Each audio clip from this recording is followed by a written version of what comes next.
Qué alegría estar nuevamente juntos para comenzar el recorrido de una nueva lección de la escuela sabática. En esta semana estamos con el título La prioridad de las promesas.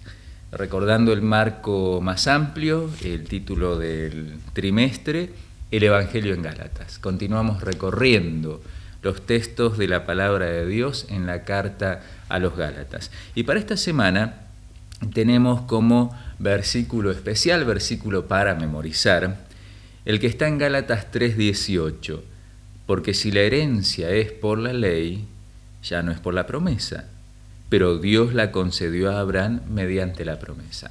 Y justamente este texto es central en el primer capítulo de esta semana. Si vamos a lo que nos presentan los días domingo y lunes de nuestra lección de esta semana, tenemos allí especialmente la consideración del texto de Gálatas 3:15 al 18. Vamos a leer, vamos a compartir la lectura de la palabra de Dios. Allí el apóstol Pablo escribía lo siguiente: Hermanos, voy a ponerles un ejemplo. Aún en el caso de un pacto humano, nadie puede anularlo ni añadirle nada una vez que ha sido ratificado. Ahora bien, las promesas se le hicieron a Abraham y a su descendencia.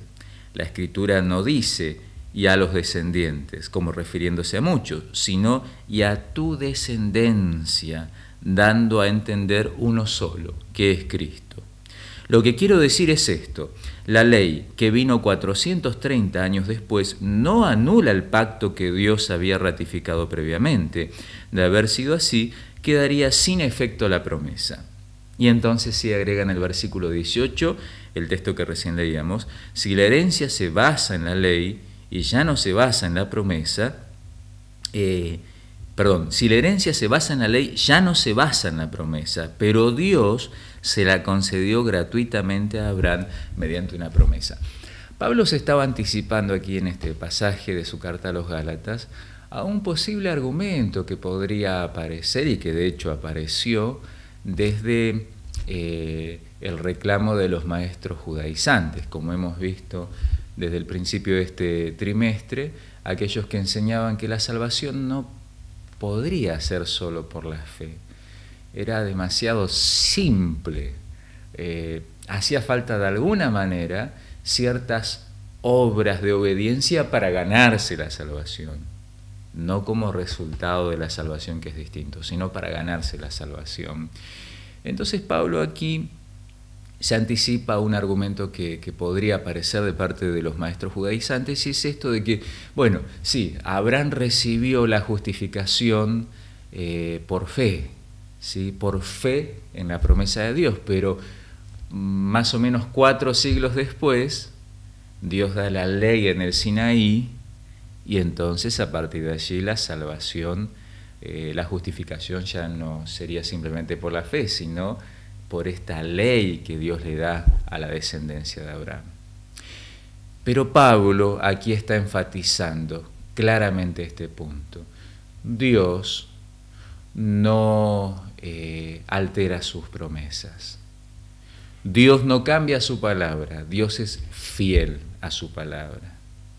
Y Pablo señala claramente: si le prometió a Abraham en el pacto que hizo con él que la justificación, la salvación para él y para su descendencia sería por la fe en la promesa de Dios, en la fidelidad de Dios, eso no habría de cambiar. ¿Qué significaba entonces que 400 años después, 4 siglos aproximadamente después, Dios daba la ley en el Sinaí? Es lo que vamos a estudiar durante esta semana, pero Pablo arranca con este punto claramente, que la salvación, la justificación, es por la fe en las promesas de Dios, en la fidelidad de Dios.